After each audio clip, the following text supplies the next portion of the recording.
Hey guys, welcome to Typology Corner. I'm Rachel Castile, and today I'm going to talk about the instinctual variants, also known as just the subtypes to a lot of Enneagram teachers. So the wings have been considered like a subtype of your type, but the term subtype generally is referring to which instinctual variant you have dominantly within your type. So the instinctual variance is looking at like just drives that are innately in us. These drives are basically, you could say, like a whole nother system of personality that is just real about us, that our variant really determines so many things about us, beyond like the Enneagram, that you basically have to merge the two, because whichever instinctual variant you're prioritizing, that then seriously colors how your main type shows up as well. So there are three instinctual variants: self preservation, social, and then sexual. Sexual is also called one to one commonly in the Enneagram community. But so yeah, these are just innate drives in humans. They're like our animalistic, just unconscious instincts to focus on self preservation related needs of the self or of others. The social instinct to be a part of a group, to belong in a herd in a sense. So it's kind of goes back to survival. Like survival in a social context is being a part of the collective in some way, fitting in, being connected with other people, knowing what's going on in the social realm, being aware of that, uh, as survival kind of is related to being connected. So, and then the sexual instinct, which is the instinct to bond one on one, to have a deep bonding connection with another being. It's also related with creativity. So, creating something, reproducing yourself. So, reproduction, it very well is related to a sexual relationship, but not completely. The sexual instinct is just to bond, to create an intimate connection in relationships, in friendships, just to be known and to know, basically. So, yeah, we all have these instincts in us, but within the types, we have, the nine Enneagram types. We have three subtypes of every Enneagram type. So you wind up getting 27 unique flavorings or paths based on which instinct is prioritized. So, yeah, so looking into self preservation a bit more, self preservation is like paying attention to the self, like preserving the self, as the words, kind of clearly depict. But that can be like just focusing on the bodily needs being met, finances, being together, your health, how you spend your time. Yeah, it's just preserving the self, making sure that you're okay first. In certain types, it can be focused on making sure other people are okay. Um, but yeah, it's checking in with the self. This is not introversion. It can sound like introversion, but it's just an instinct to kind of check all your or dot all your I's and cross all your T's type of instinct, like to make sure you've got all your stuff together. Um, did you think through everything? Do you have enough water in the house? Did you do the grocery shopping? Do we have enough money in the budget? Did I wake up on time? Did I get enough sleep? Did I work out today? Are you taking care of yourself in that sort of way? Are you taking care of the needs of your collective? So, self preservation can extend beyond the self. It can be preserving for other people too. So, something like I'm making sure that other people have, housing. I'm making sure that they have water. Yeah, that, they have a bed. things like that. Is there enough toilet paper in the house?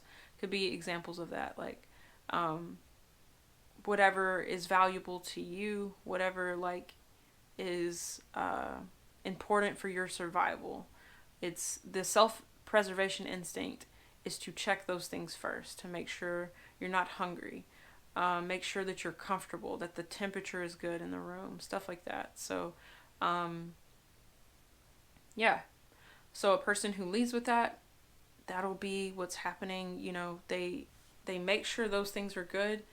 Um, well, I'll even say, so I can get into health and unhealth. So having a self-preservation instinct first doesn't mean that you're healthy in that area. So you could be really bad at managing all of those things, but if that is your first instinct, you're going to be miserable because whatever comes first is the one that you need to tend to, like for fulfillment in a sense. So this becomes a stack. So we all have these three instincts, but in what order? I've heard Beatrice Chestnut call it a sequence, as in it's not just like the stagnant thing, but it's just a sequence that kind of shows up for us. So we all have a dominant one, and then a secondary one, and then the one that's not prioritized between those two is repressed within us. So yeah, so if you're social first, you'll be attuned to what's going on in the group around you, being very aware of other people, and staying kind of in the know, because that's what matters most is socializing. It's your bucket gets filled up by spending time with other people, being social, being aware of what's going on with other people, belonging in community in a sense, being connected just socially. It's a thing of social types.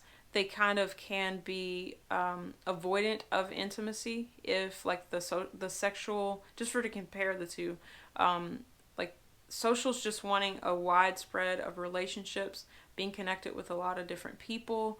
Yeah, it's kind of showing up in the collective group. So it's not the intimacy that you'd see in the sexual instinct.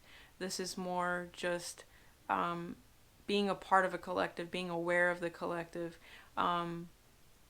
Yeah, staying connected, really, to not fall off, to not be kicked out of the group, sort of thing. So it's kind of survival by being a part of the herd, sort of idea. So now getting onto the sexual instinct, it is much more an intimate bond, getting to know somebody, letting somebody really know you, and having that connection. People who are leading with the sexual instinct, they live for that. They live for their connections. Their everything in their life kind of is related to how are those intimate relationships doing, and making sure that they're good. They're communicating in that one-to-one, like, we're good, right? I'm investing into us. This is what it's about, It's about me and you. And they can have that with a lot of different people.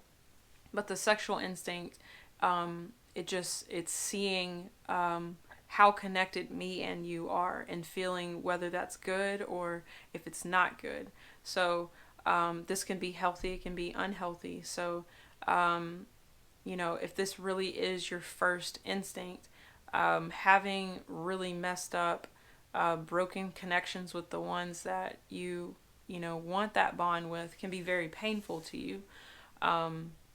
And yeah, it can be a lot of, unfulfillment in your life because that's what you're craving. So another aspect is like creativity. So a person with a sexual instinct first, who's not passionate about anything, isn't really creating something or reproducing themselves in some way, that can be also like a painful, kind of depressing place for a sexual dominant person, because this instinct is to mate.